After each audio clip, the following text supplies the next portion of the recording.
Y ahora con ustedes, la periodista y locutora Ereyfa Ricardo. Lo humano y lo divino, por Pangía FM. Buenas tardes, queridos amigos oyentes de Pangía FM, la radio del futuro que se escucha hoy.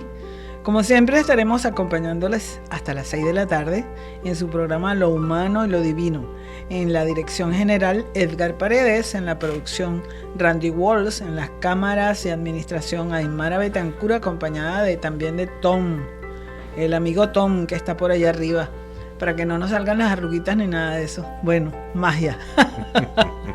Hoy tenemos entonces, como siempre, un invitado de lujo.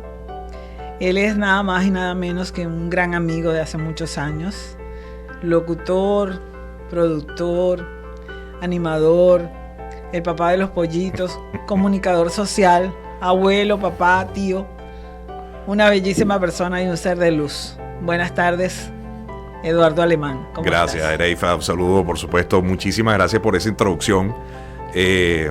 Aquí feliz de compartir por fin un micrófono contigo. Caramba. Después de muchos años. Después de muchos años. Nos conocemos, Ereyfa y yo, desde hace muchísimos años. Digamos, a nivel personal, una gran persona, una gran mujer y, por supuesto, una excelente esposa, madre, abuela y todo lo demás. Sí, señor, también. También tiene su tarjeta de crédito allí. Claro que sí. Gracias por la invitación, Ereyfa. Muchísimas gracias, mi amor. Bueno, tú sabes que esta radio, como es FM, se escucha en todas partes del mundo, así que tenemos mucha gente de Europa, de Asia, de América, de Oceanía, de todos lados. Claro, gracias. Saludos a todos los que están conectados con nosotros. Exactamente. Entonces, ellos quieren saber de tu trayectoria como locutor, como animador, cómo empezaste, desde cuándo empezaste, si naciste ya con esa venita artística, Wow. ¿verdad? Y que nos cuentes toda la historia. Así que el programa es tuyo. Muchas gracias, Ereyfa. Bueno, voy a empezar por el principio. Ok. Hace muchos años, este servidor, Eduardo Alemán, era animador de fiestas. Era disc jockey. Era DJ, lo que hoy se conoce como DJ. Sí. Tenía en Venezuela, yo soy de Venezuela, nací en Caracas, en un tremendo año. No voy a decir la edad para que no nos saquen cuenta. Él es millennial. Yo soy un chico milenio, soy un niño de pecho todavía. Y bueno, armé lo que se llama hoy, lo que se conoce como un disc play, una miniteca.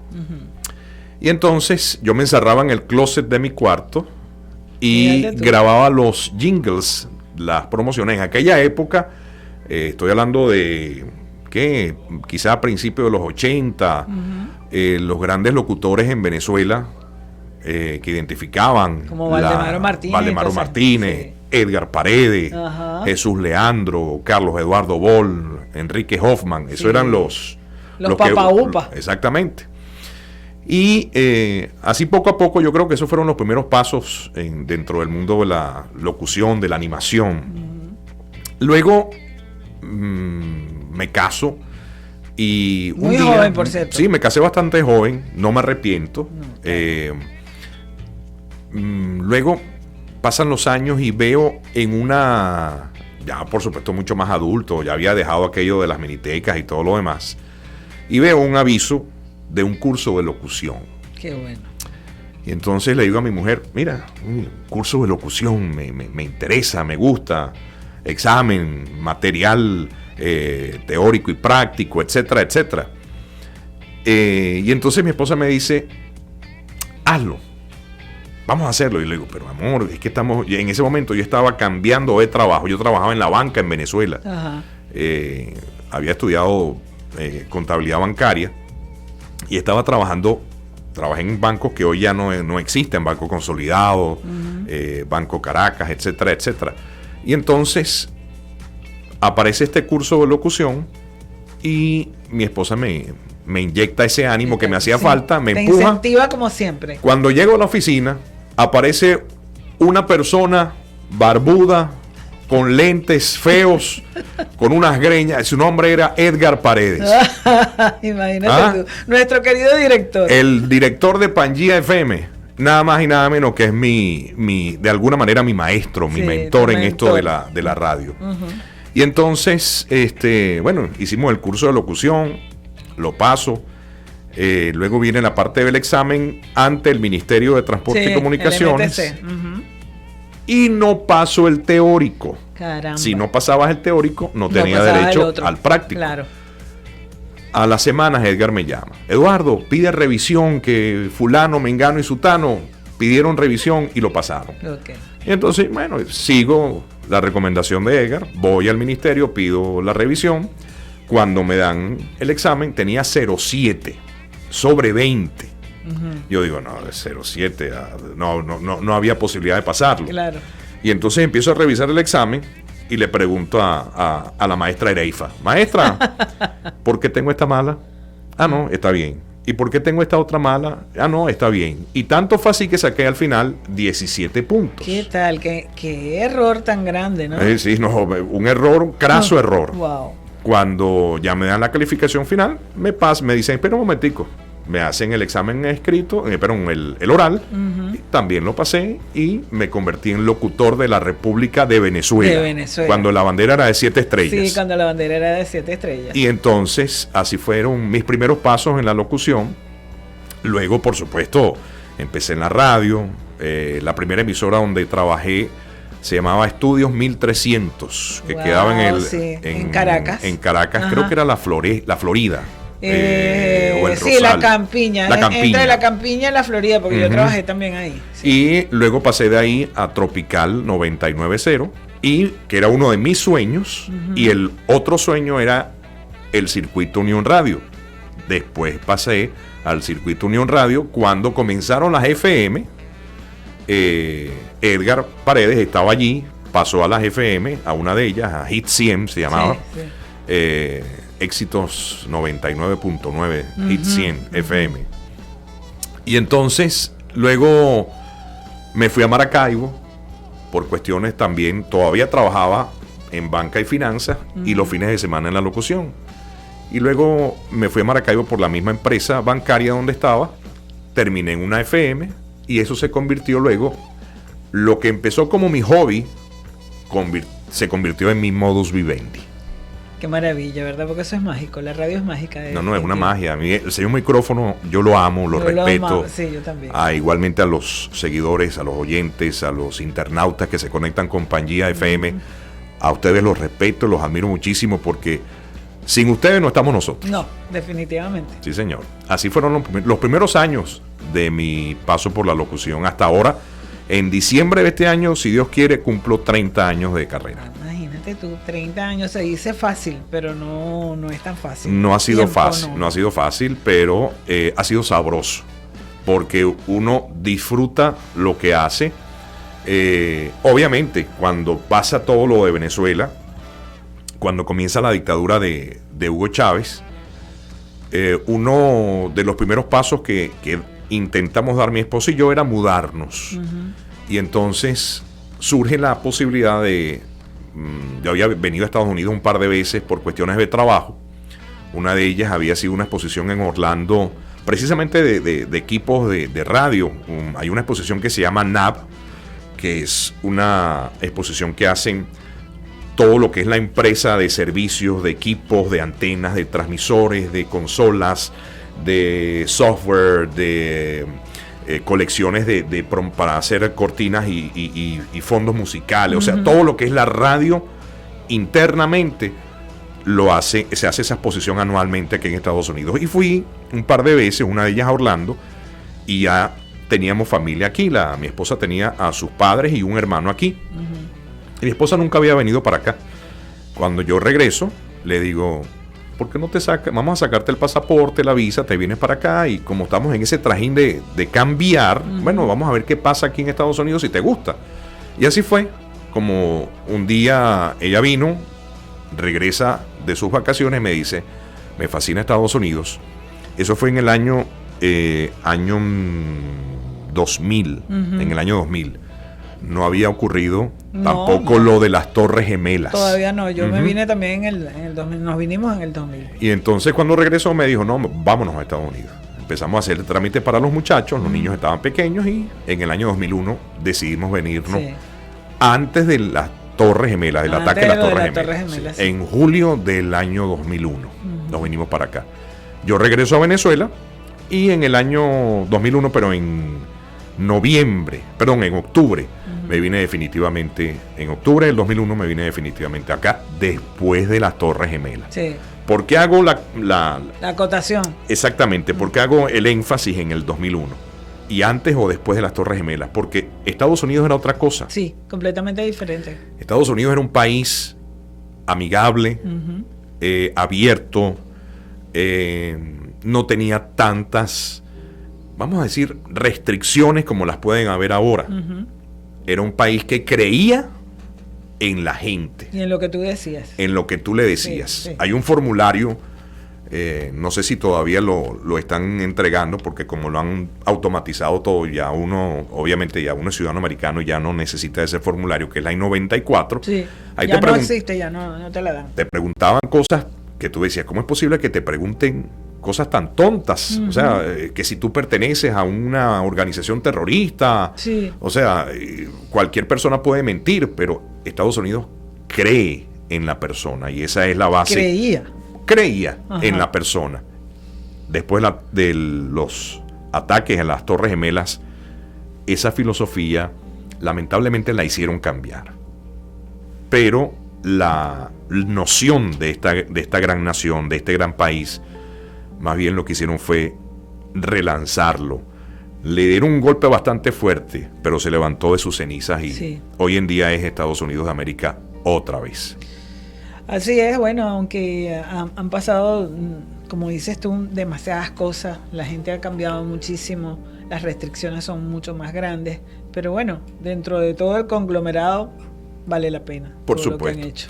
De hecho, si no fuese así, creo que la gente no quisiera venir a Estados Unidos, porque de aquí no vemos emigración hacia Cuba, Venezuela, Nicaragua, sino al contrario, vemos inmigración que vienen de esos países hacia esta gran nación. Y siguen llegando, no importa que pongan un muro, no importa que pongan lo que pongan, la gente hace y deshace por estar acá. Claro, y para aquellas personas que están en otras latitudes y que lamentablemente, y lo digo con toda la responsabilidad del caso, lo que se ve afuera de Estados Unidos se llama CNN, y CNN tiene un perfil político muy definido y no necesariamente es en muchos casos lo que realmente está pasando aquí en el país, pero lo que se quiere, como cualquier país del mundo tiene sus propias reglas,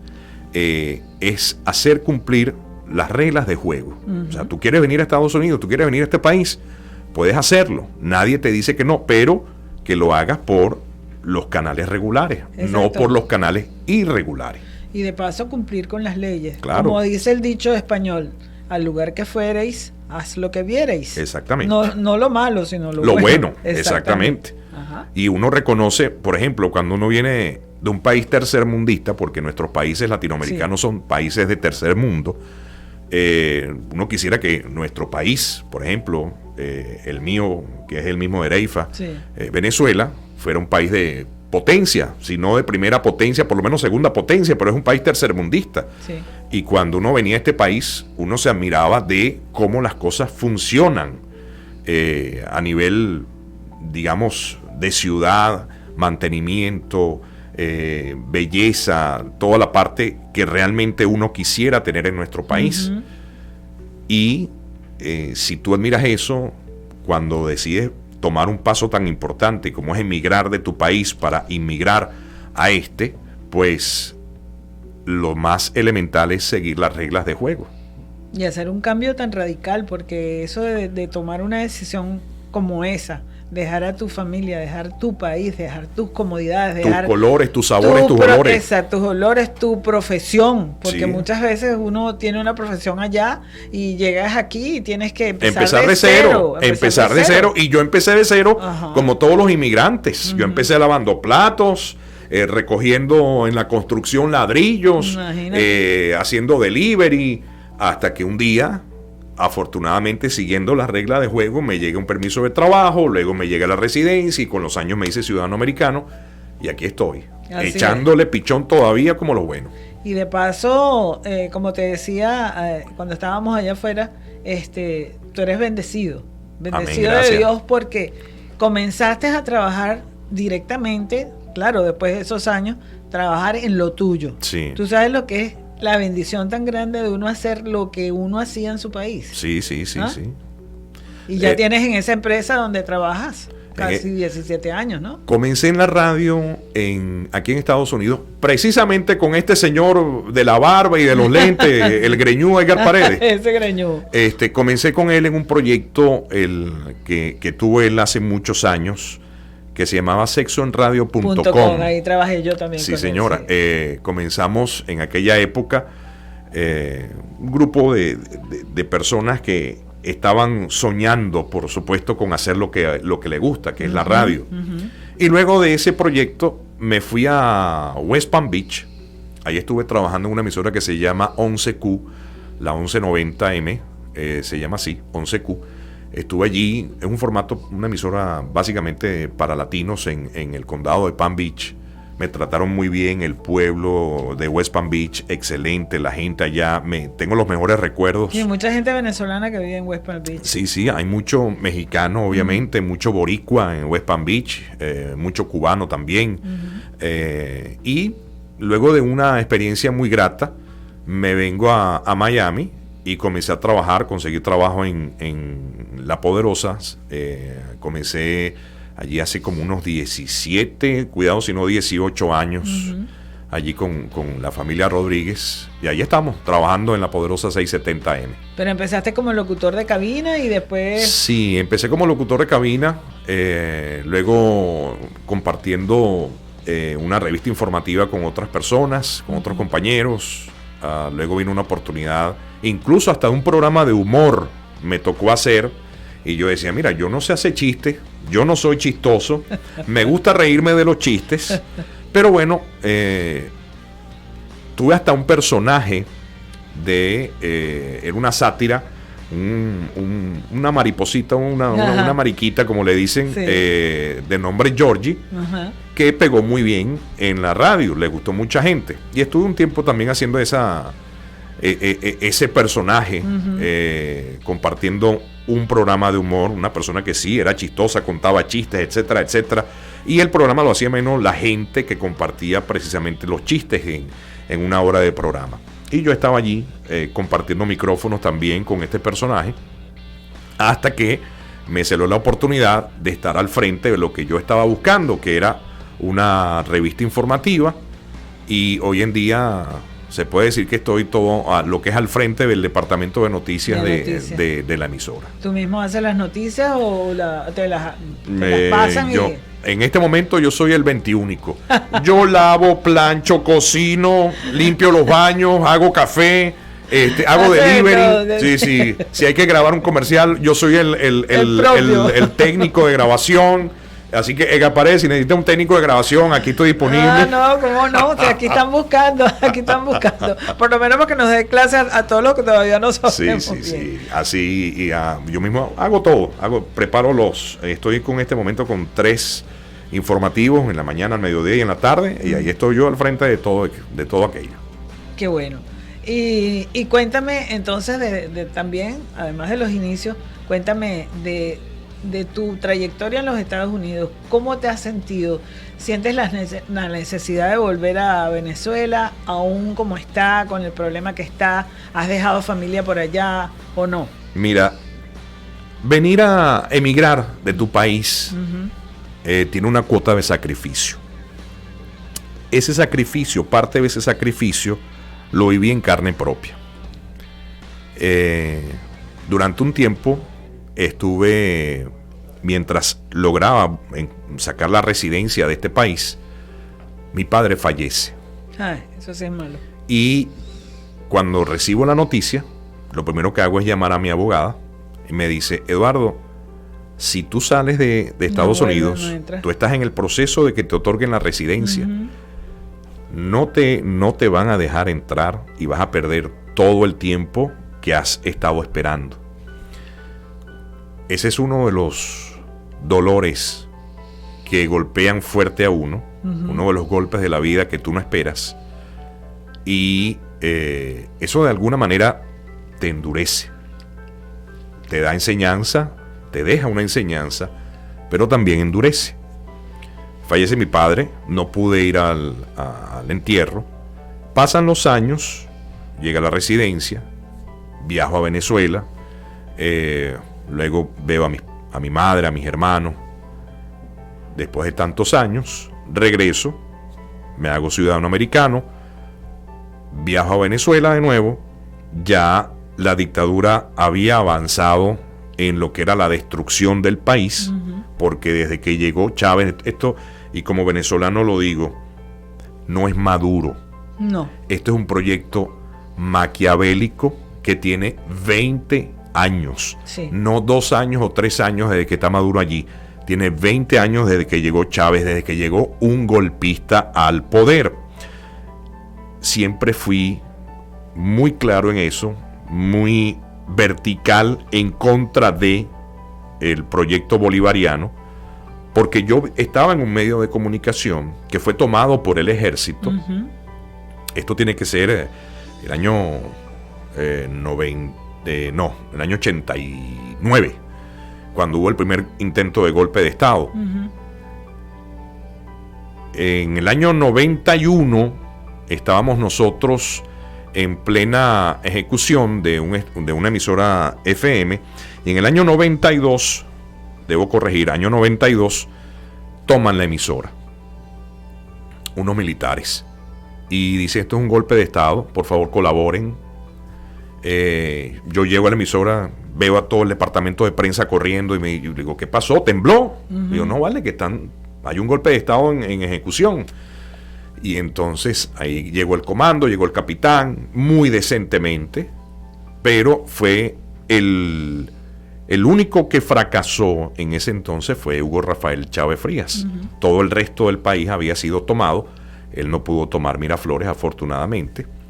A partir de ahí yo no pude nunca apoyar a alguien que le habían otorgado a través de las instituciones militares las armas de la República para defender la República. Por lo tanto, yo me convertí en uno de los principales críticos a esa iniciativa, que luego derivó en la candidatura de Hugo Chávez y su muy nefasta presidencia. Y la gente, como no tiene memoria, se le olvida todo. Se le olvida todo. Y por querer el cambio, hicieron lo peor de su vida. Bueno, los que votaron, porque de verdad que yo siempre tuve también una visión que nada que ver. En el año 2000 le dije a mi esposo: mira, hay esta oportunidad, vámonos. Exactamente. Y hoy estamos pagando el precio. Igual me pasó a mí, igualmente, que ese dolor tan grande de que cuando mi mamá se enferma de un día para otro, yo no pude salir tampoco, porque entonces mi esposo me dice: bueno, yo te compro el pasaje. Ajá, pero entonces yo me puse a pensar, y bueno, si salgo no puedo entrar, y entonces pasó lo mismo.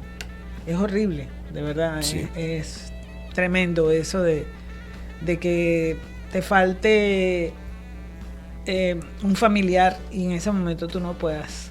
Eso es una de las malas razones y de las malas cosas que te pasan como inmigrante. Sí, y bueno, luego regreso a Venezuela hace un par de años atrás, o quizá 3. Venezuela es otra. Venezuela es completamente diferente a lo que uno dejó atrás.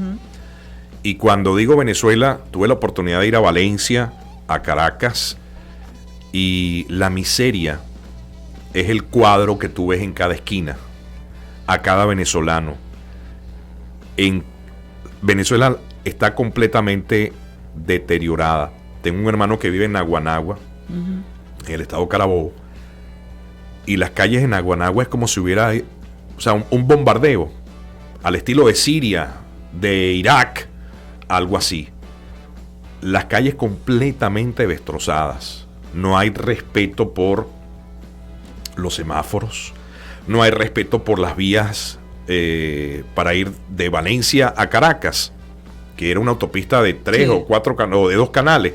Ahí ni en los hombrillos tú puedes detenerte, porque es un canal, se habilitaron como canales de circulación. El marabú, la maleza que surge en los canales alrededor, no hay mantenimiento de ninguna clase.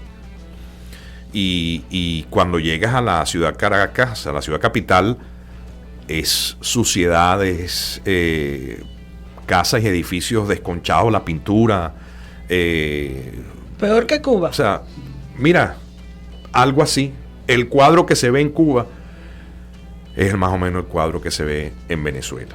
Y tanto que decíamos, no va a pasar, no va a pasar. Bueno, Y pasó. a mí normalmente no me gusta hablar mucho de política, sin embargo, pues el momento lo amerita, porque debemos, como le decía a Edgar esta mañana, mientras el venezolano no cambie su mentalidad, así baje Cristo de presidente, no se va a arreglar nada. Sí, es muy cierto. Para que aquello cambie, hasta los líderes de la oposición política tienen que cambiar. Así es. Tiene que surgir una nueva camada de liderazgo político en el país. Mi esperanza, como siempre la he tenido, la tengo en los jóvenes estudiantes. Sí, y reeducarlos. Sí, los jóvenes estudiantes que han surgido, que han crecido en esta dictadura y que saben mejor que nadie las carencias que tiene el venezolano. Tienen que cambiar incluso los políticos de oposición. Ay, así es. Bueno, voy a dejarle un ratito a nuestro amigo que se tome un poco de agua, mientras les recuerdo a GDSB Export. Esta es una agencia de envíos a Venezuela, Colombia, Panamá y Aruba. Y te puedes contactar con Alex Silguero al 786-346-1045. También te quiero recordar a Mía Decoraciones de Zuli Pérez, y para todas tus fiestas y eventos, Mía Decoraciones, 786-237-7143. Y quiero enviarle un saludo muy especial a nuestra amiga Gina y Antonio de Ávila Bistro en Aventura. El auténtico sabor venezolano en Aventura. Tenemos delivery, así que es muy importante. 786-440-7296. Así que, bueno, bienvenidos a Ávila Bistro. Dentro de poco ya estaremos, pues, por allí comiéndonos esos tequeños, esa reina pepiada, esas arepas recién hechecitas, imagínate tú. Oh, se me hace agua la boca. Sí, así es. Bueno, continuamos aquí con mi amigo, mi querido amigo Eduardo.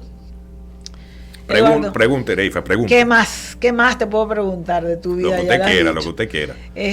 Cuéntame tu experiencia como con la idiosincrasia, con el pueblo cubano. ¿Cómo hiciste para encajar dentro de todo? Porque tú sabes que la radio aquí es completamente diferente a la nuestra. Sí, cómo no. La nuestra es, bueno, no es por nada, pero en nuestro país siempre han hecho muy buena radio y hay muy buenos locutores, muy buenos comunicadores sociales. Sí, señora. No quiero decir con esto que los cubanos no sean buenos, nada que ver, pero de verdad hacen unas cosas, muchos, no todos, ¿verdad? Bueno, y cometen cada error. Los medios de comunicación en Venezuela surgieron a propósito con buena participación de cubanos que salieron de la isla hace muchos años. Ajá.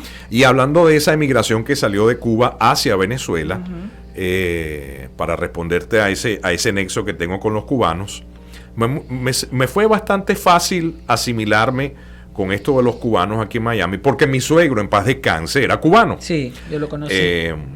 Cuando conozco a mi actual esposa, tuvimos su única esposa. Mi única esposa de toda la vida, la madre de los hijos.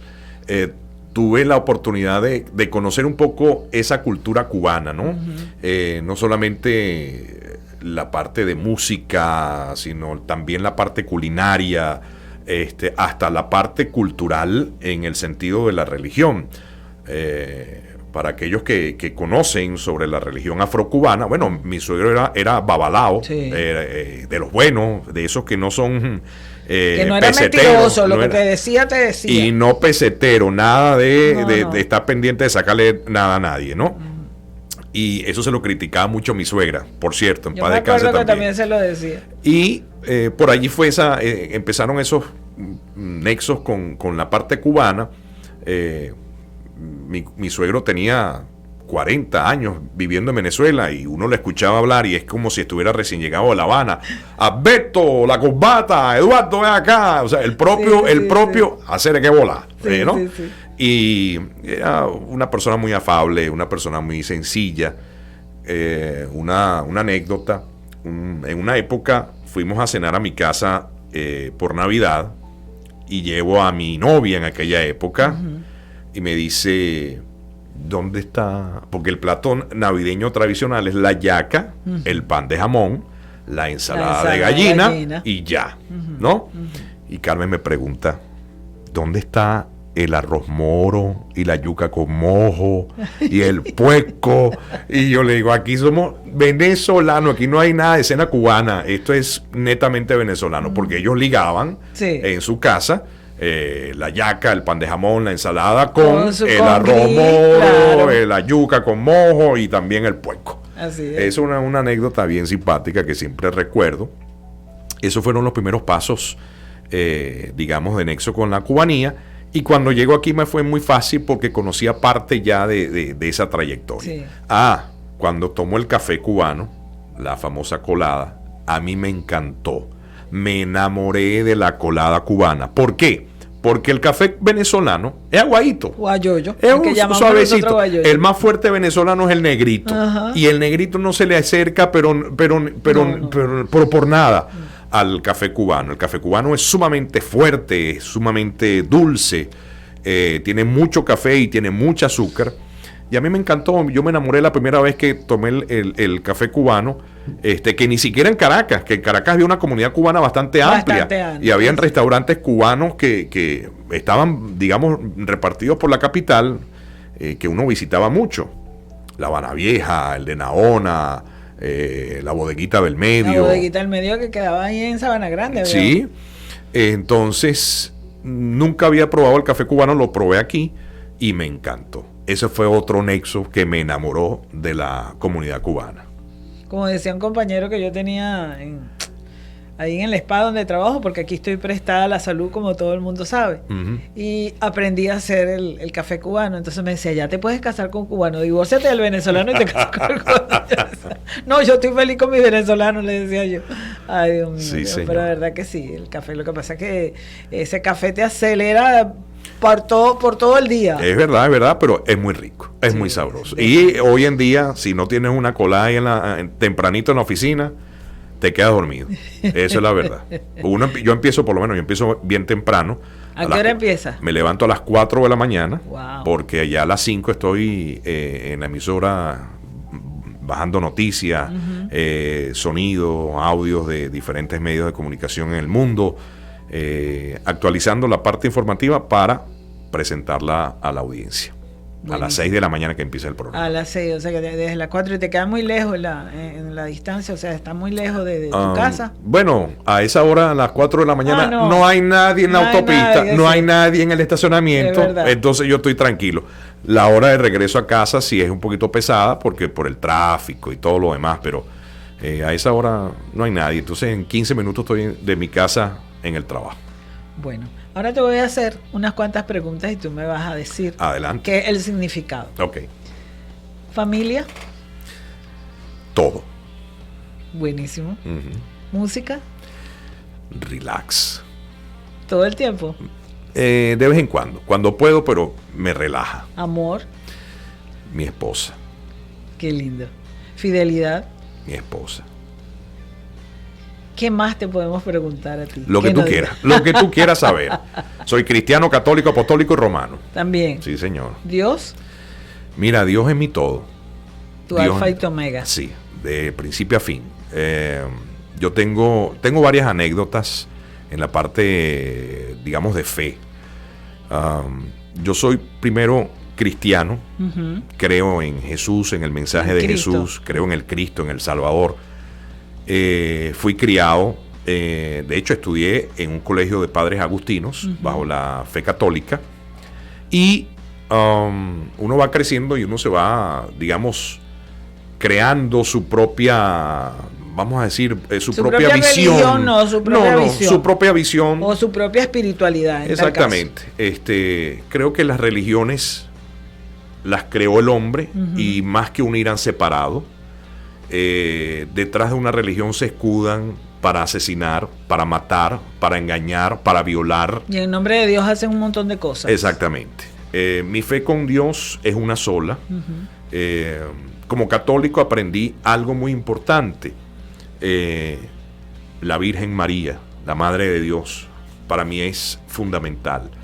Hay muchos cristianos, y quizá aquí voy a entrar en un terreno un poco álgido, que critican a otros cristianos porque alaban, según ellos, a la Virgen María.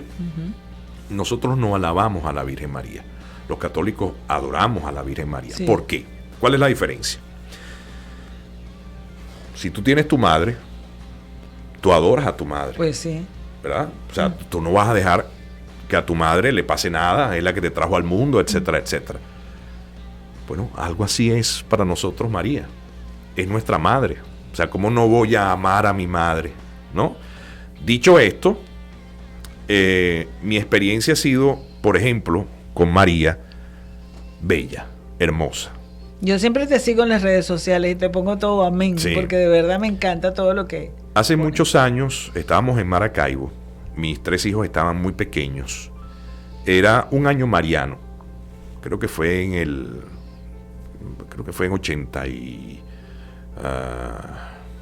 88, 89, por allí. Fue un año mariano. Y había que salir, había que hacer algún ritual esa noche. Era una noche especial, no recuerdo la fecha, porque ese día entraba la Virgen María.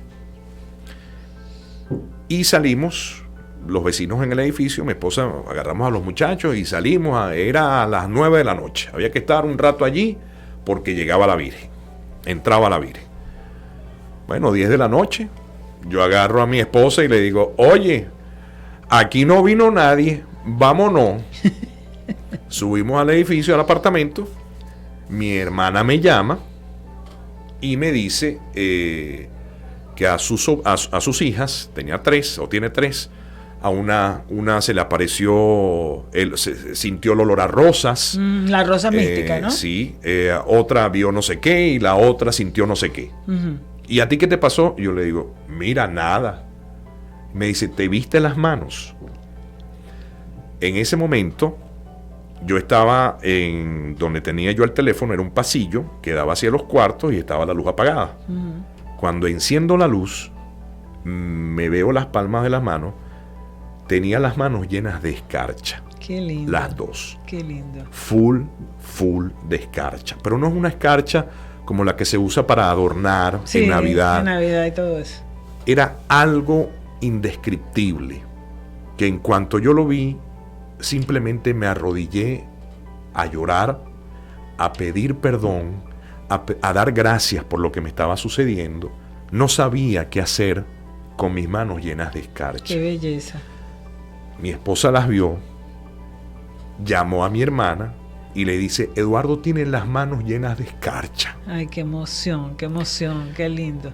Y mi hermana lo único que me dice es, pásasela a los niños encima, pásasela a Carmen y pásatelas tú, porque es una protección, o sea, es un signo de la Virgen que se está comunicando contigo. Y así fue. Le pasé las manos a los muchachos, a Carmen, a mí, y después de eso todavía tenía las manos llenas de escarcha. ¿Por qué me la hizo? ¿Por qué me envió ese mensaje? ¿Por qué? No lo sé. Pero me sucedió. Y luego de muchos años y de muchos problemas personales, profesionales, un día voy aquí en Miami a la iglesia de Santa Ágata. Era una misa celebrando la Virgen de Guadalupe, era el día de la Virgen de Guadalupe, y fui con mi hijo menor. Y yo en ese momento oré y cuando salgo de misa, nuevamente tenía las manos llenas de escarcha. Y se las mostré a mi hijo. O sea, tengo testigos de esos del episodios. Suceso, claro. Inmediatamente llamé a mi esposa y le conté, mira, me volvió a pasar lo de las escarchas en las manos. O sea, he tenido esas 2 experiencias específicamente con la Virgen. Aquellas personas que nos siguen por internet busquen en internet, en Google, que es el que más se usa, escarchas de la Virgen. Las mías eran de color plateado, para que vean el significado de lo que representan precisamente esas escarchas de la Virgen. Otra experiencia entre lo humano y lo divino. A mí me dio una neumonía hace 3 o 4 años atrás. Una neumonía bacteriana que es la que tiene el más alto índice de mortalidad. Sí. Más o menos parecido a lo que está sucediendo ahorita con el coronavirus. Sí. Y en el hospital yo estuve 24 horas sentado en la camilla sin poder respirar. Wow. Era tos y tos y tos y tos y no paraba de toser. Esa noche, una de esas noches, se aparece en la habitación a altas horas de la noche una viejita que yo creo que tenía todos los años del mundo. Y me dice: vengo a entregarte la hostia, vengo a darte la hostia. ¿En serio? Sí. Y yo, cuando entra, lo único que hice fue llorar, ¿no? Y me dio la hostia. Esa noche me quedé dormido, sentado en la camilla, y siento que alguien me toca en el hombro. Y yo digo: esta es la enfermera que está entrando. Cuando volteo, no había nadie. Oh, Dios mío. Al día siguiente comencé a mejorar. Okay. Esas son las experiencias entre lo humano y lo divino. Qué maravilla que me estés contando esto, porque uno muchas veces dice, bueno, tú sabes, los hombres son más escépticos en una serie de cosas, sobre todo en lo que es religión, pero de verdad, te felicito y vuelvo a decirte que eres bendecido, eres muy bendecido, sí. Porque uno pasa por diferentes etapas. Cuando es muy joven, yo fui más de una vez que sí a leerme las cartas, que si un babalao me dijo una cosa, que no sé qué, tú sabes, locuras de uno en esa etapa. Y a medida que pasa el tiempo, mi relación con Cristo, mi relación con Dios es muy espiritual. Como siempre, yo no tengo ninguna religión, me crié en la religión católica, más mi relación con la Madre de Dios y con Cristo, con su Hijo, es muy grande. Entonces eso es lo más importante, esa relación que nosotros tenemos personal, como cuando estamos hablando tú y yo, una relación personal, porque la mayoría de la gente dice: ay, Dios, bendíceme, sáname. No, tú no tienes que pedir así, tú tienes que hablar con Él, porque Él conoce todas tus debilidades, Él conoce todo lo que tú necesitas. ¿Es o no es? Así mismo es. Él nos conoce antes de haber nacido. Exacto. Antes de haber llegado a este mundo. Ya estábamos en proyectos y Él nos conocía. Así es. ¿Y qué opinas tú, aparte, ya que estamos entrando en lo de religión, estamos hablando de la espiritualidad, de tu conexión con la Virgen, con la Madre de Dios? ¿Qué opinas tú sobre todas estas cosas a nivel espiritual, de lo que es el coronavirus y todo lo que dicen en la Biblia y todo esto de toda esta pandemia? Mira, yo creo que, bueno, ya han surgido datos. Este virus el COVID-19, sí, que es el virus, el nombre que le han dado al coronavirus, viene de un laboratorio en Wuhan, en China, una provincia muy pobre, muy pobre del sur de China. Y vale acotar que la mayor cantidad de casos se originan en países donde el sistema de salud es muy deficiente. Muy precario. Muy precario. China, Irán son los puntos, digamos, más álgidos. Y luego Italia, donde hay una, digamos, emigración constante. Población que ha ido a China, viceversa, que han ido de China a Italia.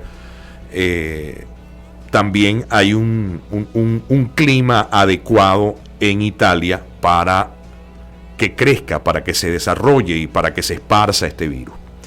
Según las investigaciones, este virus se mueve muy bien en zonas frías y en zonas calientes parece que no tiene la posibilidad de sobrevivir.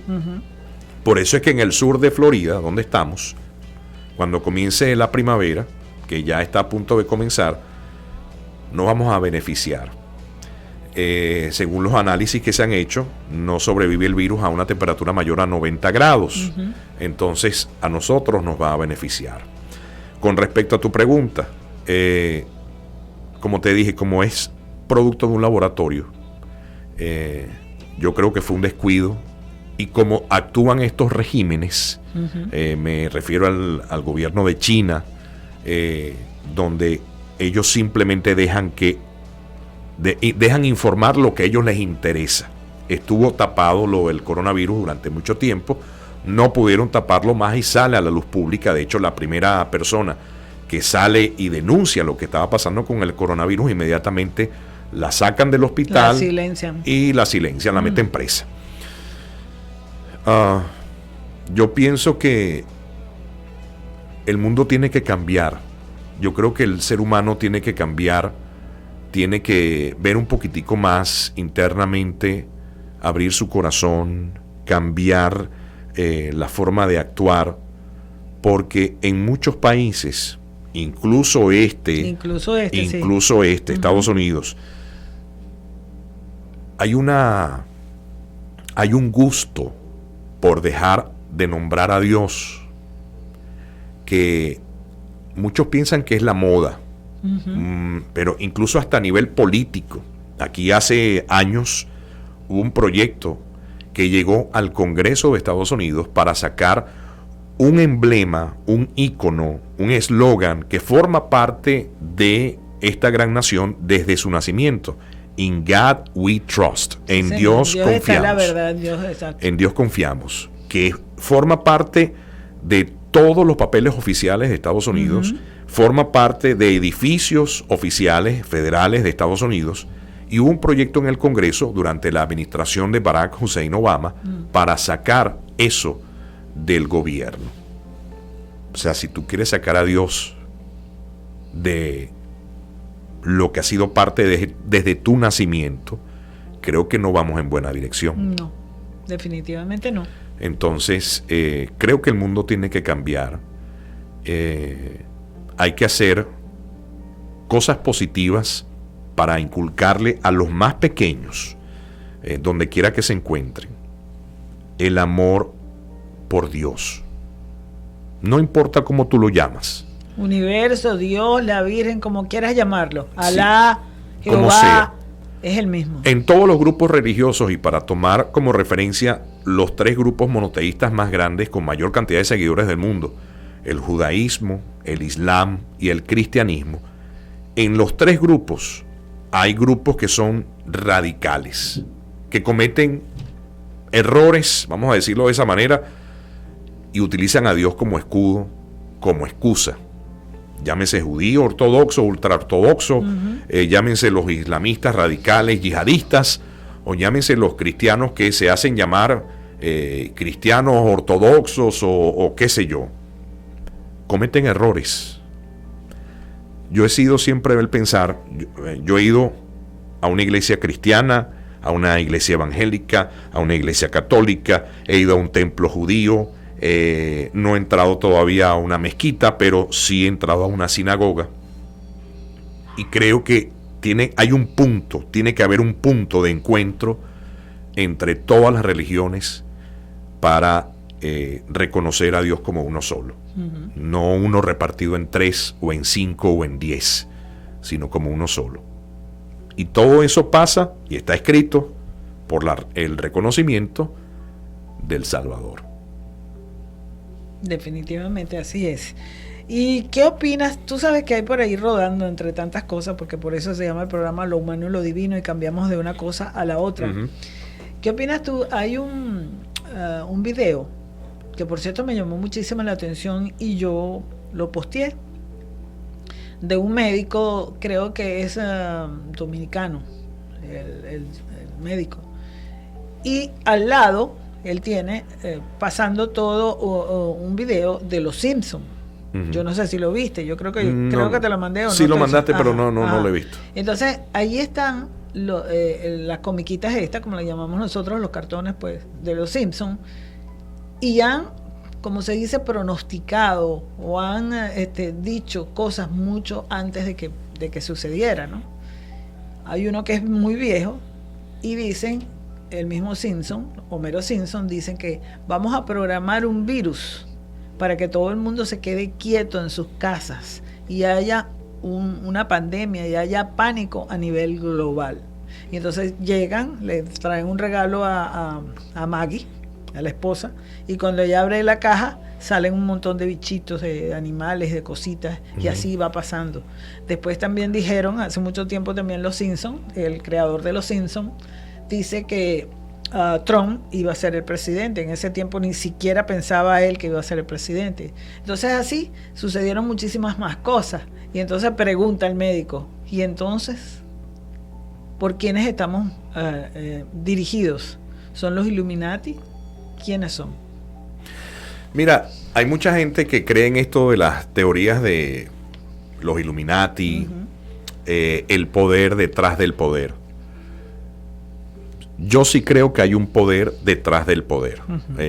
Aquí hay un grupo de 4, 5, 6 personas que se reúnen periódicamente, que son las personas más súper ricas, mega, ultramillonarias del mundo, y definen las estrategias a seguir, ¿no? Lo que pasa es que sucedió algo que nadie esperaba. La famosa cúpula de gobierno se tambaleó cuando aparece en la escena una persona como Donald Trump. Primero, era un outsider. El tipo no es político. El tipo era un empresario. Un empresario. Como tú lo quieras poner. O sea, para un empleado el jefe es un dictador. Para muchos empleados el jefe es un ogro, es un monstruo. Donald Trump, como jefe, y él tuvo un reality show en televisión donde se mostraba como tal. Era un déspota, o sea, el tipo es un déspota como empleado, como jefe. Sí. Tiene una personalidad arrogante, como, o sea, si fuera mi jefe, yo lo critico de esa manera. Yo también. Pero la cúpula de los partidos políticos aquí no contaban con que la base de los partidos, en este caso el Partido Republicano, iba a votar a favor de la figura de Donald Trump. Todo el mundo daba por descartado que era o Mitt Romney o Hillary Clinton. Sí. Y el tipo le ganó primero a 7 candidatos republicanos y luego le gana a Hillary Clinton. Así es. Y creo que va a ganar la reelección. Sí, lo reeligen. Definitivamente no somos brujos, pero él va a volver a ganar. Sí, señor. Bueno, mis amigos, de verdad fue un placer el haber compartido contigo. Las puertas están abiertas para cuando quieras volver. De verdad, tenemos mucho que aprender también contigo, de tu trayectoria.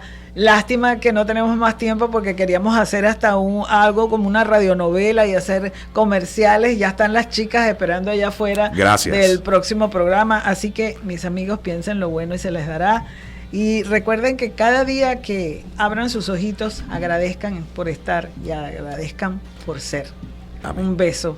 Hasta luego. Gracias, buenas tardes, gracias.